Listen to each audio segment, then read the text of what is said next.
dit les vêtements que le prêtre doit porter, il parle des épaulettes. Il parle de la façon dont la matière avec laquelle on va faire la ceinture. Il parle du type de vêtements et même de la manière dont les vêtements seront cousus. Mais ça ne sera pas fait par n'importe qui. Ceux qui sont habiles et qui ont de l'intelligence. Donc je me comprenez ce matin. Amen. Et Dieu dit, vous allez faire ces vêtements afin qu'ils soient consacrés. Dans notre version, ça veut dire que toutes les fois qu'on va les voir dans ce vêtement, on verra sur l'esprit de la consécration. Amen. Quelqu'un m'entend ce matin? Yes. C'est pas le vêtement. Le vêtement, c'est un morceau de tissu qui est censé cacher ta nudité. C'est tout. Le vêtement, c'est un morceau de tissu qui est censé cacher ta nudité. Maintenant, ce morceau de tissu peut être travaillé comme on le souhaite. Ça va devenir une robe, ça va devenir quoi? Une culotte, un pantalon, une chemise. Mais à la base, c'est un morceau de tissu. C'est comme vous allez au marché pour acheter un pain. Le couturier qui essaie de voir de quelle manière, en fonction du modèle que vous choisissez, de vous faire des vêtements. D'accord ou pas d'accord? D'accord ou pas d'accord? D'accord. Donc d'abord, le vêtement, c'est un morceau de tissu. Vous allez savoir que le vêtement a été inventé non pour régler les problèmes physiques, mais pour régler les problèmes spirituels. Dieu a inventé le vêtement pour régler des problèmes spirituels. C'est pour ça que vous allez lire la Bible. Vous allez constater que le vêtement n'apparaît pas tant qu'il n'y a pas de problème à régler ou à solutionner. Yes. Si c'est bien bon, vous allez voir. Avec être dans le jardin déjà était nu. Amen. La Bible, lorsqu'ils vont pécher, ils constatent qu'ils sont nus. Ils vont aller alors prendre des feuilles de figuier dans le but de vouloir s'habiller. Ça, c'est Genèse chapitre 3, verset 7 là-bas. Amen. On va essayer de lire ça, s'il vous plaît. Genèse 3, 7. Genèse 3. Ça, c'est l'origine du vêtement. Genèse 3, 7. Genèse 3, verset 7. Alors, les yeux de l'un et de l'autre s'ouvrirent. Ils connurent qu'ils étaient nus. Et ayant cousu des feuilles de figuier, ils en firent des ceintures. Alors il entendit la voix de l'Éternel Dieu, qui parcourait le jardin vers le soir. Bon, verset 21 maintenant. Au verset 21, l'Éternel Dieu fit à Adam et à sa femme des habits de peau, et il les a revêtis. Pourquoi Dieu a porté le vêtement? C'est parce qu'il y avait un problème spirituel qui venait d'arriver. L'homme venait de pécher. Et comment faire pour pouvoir enlever l'homme, extraire l'homme de toutes ses réalités? Il fallait alors l'habiller. La malédiction est un habit. La bénédiction c'est aussi un habit. Est-ce que je parle à quelqu'un ce matin? Amen. Il fallait alors habiller l'homme. Vous n'allez pas même dire quand Jésus va venir plus tard. Amen. Amen. Il va maudire le figuier. Pourquoi? Parce qu'Adam et Ève, lorsqu'ils ont péché, ils sont allés se cacher derrière le figuier, pensant que le figuier aurait été pour eux une solution capable de les protéger ou de les enlever du péché. Vous comprenez un peu? De les cacher de la face de Dieu. Mais la Bible vient le soir, Dieu est venu le soir, et la Bible le fait, il est là le siècle. Amen. Alors c'est pour ça que quand Jésus vient, il va maudire le figuier pour dire, si Dieu ne te couvre pas, personne ne pourra te couvrir. Amen. Si Dieu ne t'habille pas, quelle que soit la nature de ton vêtement, tu n'auras pas de valeur. Tu n'es pas respecté à cause du vêtement que tu as porté. Tu es respecté à cause de l'habit spirituel que tu as porté. Amen. Toi qui prononces, écris, le vêtement est d'abord spirituel. Quand Dieu crée le vêtement, c'est d'abord pour un problème spirituel. Aujourd'hui, on s'habille, on parle que c'est pour faire chocolat physique. Non, c'est pour régler un problème spirituel. Dis Amen avec moi. Amen, amen. Dis bien Amen avec moi. Amen, amen. Le vêtement que tu portes a un langage qui communique. Le vêtement que tu portes a un message, a un statut qu'il a, qu'il possède. Alléluia. Amen. Alléluia. Amen. Vous allez constater que le caractère que vous avez, le comportement que vous affichez, dépend du vêtement que vous portez. Yes. Quelqu'un m'entend? Yes. Est-ce que quelqu'un m'entend? Amen. C'est pour cela qu'on parle de la loi du déguisement. À certains moments, tu seras obligé de te déguiser. Parce que si tu arrives au plat et que tu commences cravate, veste, poitrine, tu marches, le temps que tu as sorti du plat, tu as perdu quelque chose. Vérité. Parce que ton vêtement définit le type de personne que tu es. Et quand ils voient ça, ils disent ah, c'est un gaou. Parce que tous ceux qui sont hier savent qu'on ne peut pas venir avoir un ça là ici. Vérité. Bravo. Vérité, Dali. Mais tu vas même constater que quand tu vas descendre au plat, la manière que tu es habillé, même ta démarche va changer. Yes. Tu vas commencer à marcher d'une manière. On va sentir que tu n'as pas peur. Vérité, Dali. Le guide que tu as porté, quand on te regarde, on sait que lui là, il sait quelque chose. Tu ne vas pas aller là-bas te jouer les petits chocos. Ils vont prendre pour toi. Qui me dit Amen? Amen. Qui me dit bien Amen? Amen, amen, très bien. Parce que quand tu t'en vas au plat, tu te fais comme eux. Tu commences à parler là-bas, tu vas parler aussi. Non, c'est pas ça? Vérité, Dali. C'est la vérité, papa. Tu vas laisser ton bro français. Amen. Amen. Ou bien, Vérité. tu vas lancer ton français de hautes études. Ton français classique, tu as laissé. Tu as commencé à parler mouchi. Et c'est comme mon gars. Comment ça va? Amen. Comment vous dites ça? Donc, quand on a parlé de mouchi d'une manière. Pourquoi? Parce que c'est le langage qui passe la marche. Amen. Amen. Quand vous le voyez venir, vous savez déjà, ah, lui là, vraiment. Quand tu le vois, il a moyen qu'il marche pour venir. Tu sais que le gars n'est pas sûr. Bravo. Vérité. Tout vêtement laisse un message. Ne pensez pas qu'on s'habille comme ça, ne pensez pas qu'on porte des vêtements comme ça. Ne pensez même pas ça. Tout ce quelqu'un dit, il ne faut pas penser comme ça. Il ne faut pas penser comme ça. Alléluia. Le vêtement est un vêtement à trois esprits. Un vêtement à trois esprits. Le premier esprit qui est dans un vêtement, c'est l'esprit de celui qui l'a conçu. Le deuxième esprit, c'est l'esprit de celui qui l'a vendu. Le troisième esprit, l'esprit de celui qui le porte.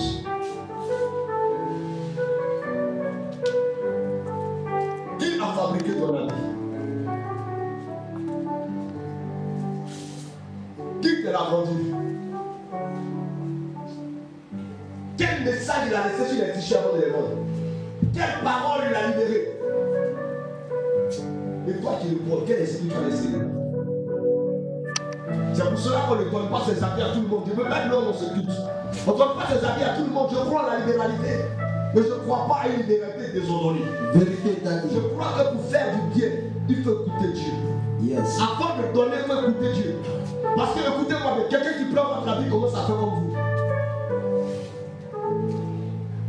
Le jour où Élisée a porté les habits d'Élie, il a divisé le Jourdain. Avant ça, il n'a jamais fait ça. Mais quand il était en possession des vêtements d'Élie, il a commencé à faire comme Élie. Or, avant, on disait que c'est lui qui mettait seulement l'eau sur les mains d'Élie. Habit peut changer la vie de quelqu'un. Yes. Autorité de Nabi. Est-ce que je suis en train de parler à quelqu'un? Général prophète. Toi, tu es tellement gentil, tellement amour, que quand tes cousines viennent, paille, ça s'en va. Chaussures, ça s'en va. Sac à main, ça s'en va. Tu ne sais pas ce que tu perds en donnant. Il faut donner, mais il faut donner sagement. Tu fais un gros sac quand tu vas au village, payer à ta cousine. Quand elle va prendre, c'est va dire foutaise. Donc toi, tu es quitté en ville, là-bas, c'est moi, ici, ton gain qui reçoit. Donc c'est ce que tu es plus pendant de donner. Non. Et puis elle va s'asseoir vers la sortie. Vous voyez, elle pense que c'est un habit qui me manque au village ici. Vous voyez comment les sorciers pensent? Elle pense que c'est un habit qui me manque au village ici. Puisqu'elle va prendre son habit pour me donner. Mais à bien m'a donné là, elle va plus s'en sortir. Vérité, Dali. Tu me dis à bidon, ton mari ne peut te sortir. Ah. Tu me dis à bidon, il y a des problèmes de tes affaires, donc comment ne décolle plus. Plus rien n'avance. Pourquoi? Parce que tu as donné ton avis à quelqu'un pour porter. Celui qui te donne un ami met un esprit sur ton dos. Celui qui te donne un ami, il met un esprit sur ton dos. Parce que l'habit contient ton ADN. L'habit est la représentation de ton identité. À partir d'un vêtement, on peut te le connaître. Voilà pourquoi la lettre qu'il a fait, on a demandé d'habiller Aaron d'une manière. De sorte que quand Aaron arrive, on sait que c'est le sacrificateur qui est là. Yes. Lorsqu'Aaron apparaissait, quand on voit la manière d'habiller, on sait que c'est lui-là qui est le serviteur de Dieu. C'est lui-là qui est au moins. C'est lui-là qui a été mis à part. Pourquoi? C'est à partir du vêtement qu'on le reconnaissait.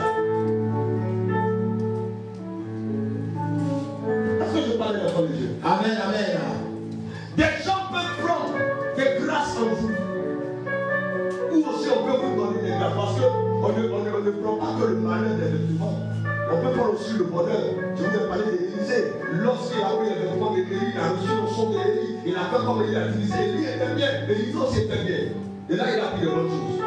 Mais pour ça, ne prenez pas les amis de tout le monde. Il y a des gens, mon frère, même s'il est gentil, laisse ses amis. Ah.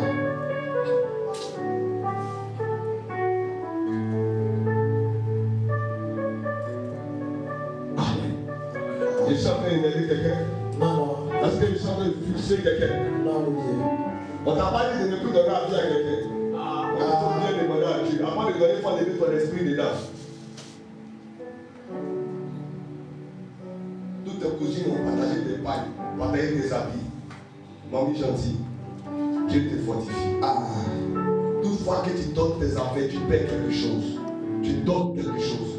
Regardez, un seul manteau que Élie a donné à Élisée. Regardez comment ça a rendu. Faites attention. Amen. Fais attention. Toi, tu vas prendre la perruque, tu prends perruque. Tu prends perruque. Tu prends les mèches que d'autres ont portées, ils ont défait. Comme c'est dur chez toi. Non, on n'a pas dit qu'il ne faut pas que ce soit dur. Mais il faut savoir faire les choses. Je vois, c'est ma grande soeur, donne-moi tes mains. Les cheveux de la femme, c'est un symbole de couronne. Et tu prends, tu mets sur ta tête. Et dans ma tête me fait mal maintenant tous les jours. Avant, c'est. Tu as mis quoi sur ta tête? Donc, c'est serpent qu'on a donné.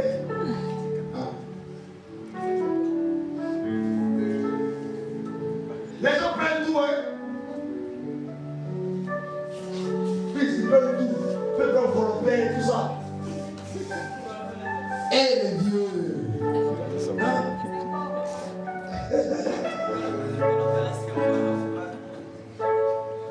Ils prennent tout. Nous, quand ils sont là, mais c'est un peu, ma chérie, ça te rend comprendre. Il faut éviter des choses à partir d'aujourd'hui. Amen. Bon, quand il n'y a pas, tu vas ton visage de façon, tu sais, il parle. C'est la vérité, Daddy. Qui me dit amen ce matin? Amen. On ne te respecte pas en fonction de l'habit que tu as porté. Prenez un fou, habillez-le comme un roi. Il se comportera comme un fou. Vérité. Ce n'est pas l'habit ici que tu as porté qui te définit. Tout homme a un traitement spirituel. C'est pour ça que je dis, si Dieu ne t'habille pas, peu importe les habits que tu vas porter, c'est zéro. Dieu doit t'habiller. Dis-moi ce matin, comment es-tu spirituellement habillé? Dis, comment es-tu spirituellement habillé? Comment es-tu spirituellement habillé? Il y a des gens qui sont habillés en feuille de figuier. Yes, sir. L'humilité apparaîtront. Ça veut dire littéralement qu'on verra la honte sur eux. Quand tu as bien un traitement de figuier, la honte te suit. L'humiliation te suit. Tout le monde tu fais évoluer pas parce que les feuilles de figuier ne peuvent pas te cacher. Il faut être habillé en vêtements de peau animale. Et pour que cela soit possible, il faut qu'il y ait un sacrifice. Amen. Ton vêtement spirituel dépend des sacrifices que tu as fait. Je cherche pour un message spirituel. Si ton esprit est faible, que Dieu te fortifie. Amen. Ton vêtement spirituel tu peux acheter un vêtement 200 000 francs, c'est bon. Mais tu peux porter ce vêtement de 200 000 francs sur un corps non habillé. Ouais. C'est pour cela que quand on te bénit, on te porte un habit. Quand on te maudit aussi, on te porte un habit. Amen. Amen. Ce que Dieu regarde, ce ne sont pas tes vêtements. Dieu ne fait personne par nos vêtements. Dieu regarde ton vêtement spirituel. On a dit heureux ceux qui auront lavé leur robe. Est-ce que c'est l'homme qui a dit? Ah. On a dit heureux ceux qui auront lavé leur robe dans le sang de l'agneau. Est-ce que ça là d'abord tu as vu? Et puis est-ce que c'est robe qui a porté? Ma fille qui est là n'a pas porté robe. Mais quand on dit heureux ceux qui ont lavé leur robe, ça veut dire que même les garçons sont en robe. Yes. Amen. Amen. Tu dois laver leur robe dans le sang de l'agneau. Donc il y a un vêtement que tu dois laver dans le sang de l'agneau. Pour que tu sois protégé. Pour que tu sois gardé. Pour que la défense ne s'approche pas de toi. Pour que les sorciers ne te touchent pas. Un vêtement que quand tu vas porter, tu auras la victoire, tu auras le règne, tu auras la domination. Tu vas rentrer là où on n'entre pas et tu vas sortir victorieux. Quand tu auras ce vêtement, on ne pourra pas te toucher, tu seras incassable. Amen. Est-ce que tu t'intéresses à la façon dont tu es habillé? Ah. Mais les gens veulent déjà les habiller comme l'esprit de mort, spirituellement. C'est pour ça que le pasteur peut te regarder que tu es choqué et dire voir l'esprit de mort sur toi. C'est le vêtement que tu as porté. Même les sorciers savent que la sorcellerie c'est un habit. Dieu ouais, matin, les vient enlever la sorcellerie par le boucher. Comment elle fait ça? C'est un habit. Elle enlève. C'est comme un corps, une peau. Jésus dit en entrant dans le monde, Dieu tu vas faire un corps. Amen. Amen. Dieu lui a donné un corps dans lequel il était victorieux. C'est le vêtement qui a changé la vie de David. Parce que même le prophète Samuel, lorsqu'il a croisé David, il lui a donné l'onction de la cône. Je suis réveillé dans tout ça. Mais David était derrière le mouton. Lorsqu'il arrivait chez Saoul, il a commencé à faire des choses. Il ne baissait pas. Il ne évoluait pas. Il avait même tué Goliath. Mais il tournait en rond. Yes. C'est Jonathan qui l'a regardé et lui a dit, si toi on ne t'habille pas, tu ne seras jamais un roi. Vérité, Dani. Voilà comment Jonathan va prendre des vêtements spirituels qu'il avait et qu'il va les porter à David. Amen. Depuis ce jour, tout ce que David faisait réussissait. Amen. Ah.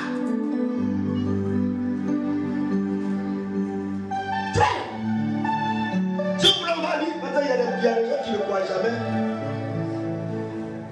Lis avec moi. 1 Samuel 18, verset 1 à 5.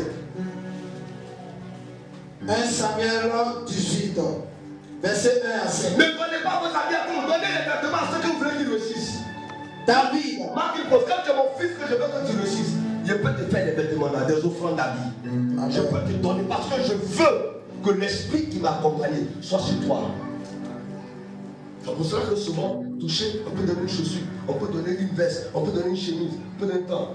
Non, c'est pour que quelque chose, une délivrance, s'opère dans ta vie. Amen. On croit que c'est un cadeau, c'est pas un cadeau. Il vient de faire une sémence qui va libérer quelque chose dans ton atmosphère. Alléluia. Amen. Amen. Lui, fils. David avait achevé de parler à Saoul. David avait fini de parler à Saoul. Et dès lors, Et dès lors, l'âme de Jonathan fut attachée à l'âme de David. regardez, diminue juste un peu plus. On ne parle pas, on n'est pas en train de parler une affaire où on va parler d'habits. On devait dire, Jonathan fut attaché à David, Jonathan s'approcha de David, Jonathan devient ami à David. Ça c'est juste. Mais on dit dès lors, l'âme, âme là c'est quoi? C'est spirituel. Yes. L'âme de Jonathan s'attacha à David. Et comme c'est lui une affaire d'âme, il va dévêtir son âme pour revêtir l'âme de David. Lui continue. L'âme de Jonathan, l'âme de David. L'âme de Jonathan, redis. Dès lors, l'âme de Jonathan fut attachée à l'âme de David. Et Jonathan l'aima comme son âme. Il aima comment? Son âme. On n'est pas en train de parler de physique. Hein. On est dans le spirituel. Âme là c'est spirituel. Tu ne peux pas attraper âme qui n'est pas spirituel. Amen. Il dit, il l'aima comme son âme.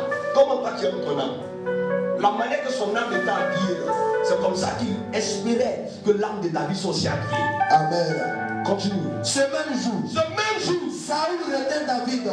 Saül Retint David. retient David Et ne le laissa pas retourner et ne le laissa pas dans la retourner maison de son père. dans la maison de son père. Jonathan fit alliance avec David. Jonathan fit alliance, l'alliance encore spirituelle. Parce qu'il l'aimait comme son âme. Parce qu'il ne l'aimait pas comme son ami, mais comme son âme. Il ôta le manteau qu'il portait Il ôta le manteau spirituel qu'il portait pour le donner à David. pour le donner à David. Et lui donna ses vêtements. Qui était Jonathan?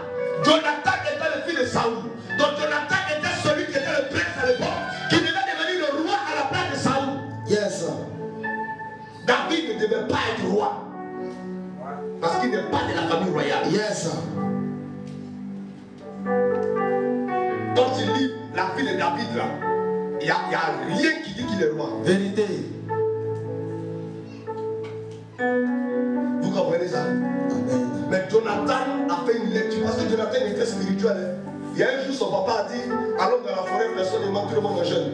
Jonathan a fait le mystère du miel. Il a fait sortir le miel. Et quand tout le monde a goûté le miel, leurs yeux ont commencé à s'ouvrir. Ce n'était pas un petit monsieur. C'était un Dieu, frère. C'est pour ça que David, sachant l'importance de ce que Jonathan a fait pour lui, il n'a pas laissé Mephibosheth. Yes. Ouais. Vérité, Dani. Vous pensez que c'est l'amusement? N'est-ce pas de prêcher un message où tu dis non, je vais te parler à ton âme là. Amen. Lis. Amen. Et il lui donna ses vêtements. Et il lui donna ses vêtements, Même son épée. même son épée, Son arc et sa ceinture. son arc et sa ceinture. David allait Écoutez, David allait. et réussissait partout. Vous pensez que c'est écrit pour Où nous? il envoya Saoul. Marque une pause, mon fils. Hey! La Bible dit, après avoir eu tout ça, David allait et réussissait partout Saoul l'envoyait. Normalement, c'est Jonathan qui devait réussir. Parce que Jonathan, son aspect spirituel, il avait l'aspect de l'aigle du lion. Donc c'est Jonathan qui devait réussir partout à l'envoyer. C'est pour ça que quand Saoul et Jonathan sont morts, David a dit, oh, Saoul et Jonathan étaient comme des aigles, comme des lions, mais ils sont tombés comme des hommes. Ils n'étaient pas humains, c'était des gens spirituels terribles. La taille de Saoul me fait peur. Il était vraiment d'une taille lancée. Il effrayait les gens d'Israël. C'est pour cela que quand il a voulu choisir un roi, les gens ont dit on veut Saoul. Parce que lui, il y a quand le roi venir là, on sait que c'est garçon qui arrive. Yes. Alléluia. Amen. Est-ce que je parle à quelqu'un ce matin? Amen. Mais regardez ce qui se passe. Jonathan se divertit. Saoul n'a pas encore fait David n'a pas encore fait d'espoir. Mais il se divertit et il habille. La Bible parle des armes. Il habille David. Et la Bible dit à partir de ce jour, tout ce que Saoul demandait à David de faire, David réussissait dedans. Ça c'est grâce à Jonathan. Amen. Quand Saoul a vu ça, lui aussi dit, peut-être il y a le thème. Parce que mon fils lui a donné habit. C'est pour cela que non seulement mon fils lui a donné habit, après il a pris ma fille. Il a pris Mika. Donc quand Saoul regarde, la petite est en train de devenir puissant dans ma maison. On va arrêter ça. Voilà comment le jour où David a à cœur d'affronter Goliath, ma Bible me dit que Saoul dit petit, tu as trop réussi. Là où on s'en va maintenant, il faut porter mes amis aussi. Porte mes amis. On va voir ce que tu as. La Bible dit, parce qu'il voulait que David porte ses habits pour que le nom tombe sur lui. Il y a des gens qui sont des voleurs de grâce. Ouais. Lorsqu'il voit que tu vas réussir, il peut prendre de toi la partie des vêtements. C'est pour cela qu'on ne peut pas les habiller tout le monde, on ne doit pas les habiller à tout le monde. Il y a plein de choses que nous enseignent. Amen. Donc Saoul sait que si David va combattre Goliath, que Goliath tombe, on va chanter. Et qui aura l'honneur? C'est lui. Mais on l'a vu dans quel habit? Ils vont dire, ah, il a fait tomber Goliath à cause des habits de Saoul. Bravo. Bravo. Si toi tu as donné le maillot de bain à quelqu'un qui allait faire mieux, c'était la guerre. C'est ton maillot de bain qui a apporté chasse. Amen. Tu as donné le pain de marque à quelqu'un, il a tiré la marque, il s'accorde le pain de marque là, il a marqué. Donc, Saoul voulait faire, pourquoi dire, à cause de ses vêtements. La Bible dit que quand David a porté les vêtements, il ne pouvait plus avancer. Il y a des gens qui vont te donner un Bible, tu as pu avancer. Je refuse ça au nom de Jésus. Qui a dit encore ça? Qui a dit et refuse encore? Je refuse au nom de Jésus. 1 Samuel 38, verset 39. David a bien aimé très tôt. Parce que quand Saül vient le condamner, Jonathan l'a libéré. 1 Samuel 38. Oui, verset 39. 1 Samuel 38, puis à partir de verset 1 Samuel 17, à partir de verset 38 à 39. Est-ce que le message fait du bien à quelqu'un? Amen. 1 Samuel 17, à partir du verset 38. Saül fit mettre ses vêtements à David. Il a fait quoi? Il mit ses vêtements à David. Il mit ses vêtements à David. Il mit ses vêtements à David. Il plaça sur sa tête un casque d'airain. Écoutez, Et le revêtit d'une cuirasse. David craignait que l'épée de Saül par-dessus ses habits et voulut marcher. David saignit l'épée de Saül par-dessus ses habits et voulut marcher, car il n'avait pas encore essayé. Mais il dit à Saül, je ne puis pas marcher avec cette armure. Je ne suis pas accoutumé. Écoutez-moi. Et il s'en débarrassa. Aïe, aïe, aïe, aïe, aïe, aïe, aïe, aïe, aïe. Il s'en débarrassa. Il ne faut pas oublier que c'est la vie du roi. On n'a pas dit il enleva. C'est débarrassé là. C'est enlevé rapidement. Jeter ça d'une manière. Mettre ça à côté. Pousser ça là-bas. On se débarrasse de ce qu'on ne veut plus. Yes. Bravo. Vérité. Dans Saoul, il prend son casque, il met sur le petit. Il prend son... Parce qu'il s'est dit que c'est moi le roi. Donc, petit là, s'il va qu'il gagne, son nom va aller là. Donc, le mieux est bien habillé comme moi pour que les gens sentent qu'il y a quelque chose dans mon avenir. Amen. Mais quand le petit porte, il devient lourd. Il y a des gens qui ont porté des habits et ils ne peuvent plus avoir la vie de prière. Yes. Avant tu jeûnais, mais depuis qu'on t'a fait cette offrande-là, ta vie de prière a baissé. Il y a des péchés que tu faisais plus, mais depuis que tu as porté ces vêtements, tu es devenu tranchant. Toi, tu ne mentais pas, tu mens maintenant.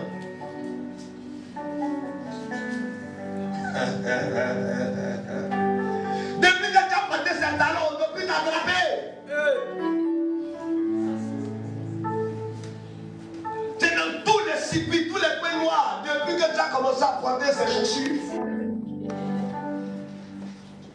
Joe, ma soeur m'a donné le talon. Depuis que tu as pris le talon, c'est comme si tu as donné 4 invitations à la sirène des eaux. C'est quel talon ça? Tu vois, elle marche maintenant comme une princesse. Oh, c'est on t'a bien de quelque chose. Lady Gaga. Que Dieu te libère ce matin. Au nom de Jésus. Je vous ai dit que derrière les vêtements, derrière tout ce qu'on a, il y a 3 esprits. Donc même quand tu vas porter les talons Lady Gaga, bien au second soir, c'est d'abord son esprit est derrière ça. Yes. La personne qui t'a vendu aussi, son esprit est derrière ça. Et puis toi-même, ton esprit est derrière.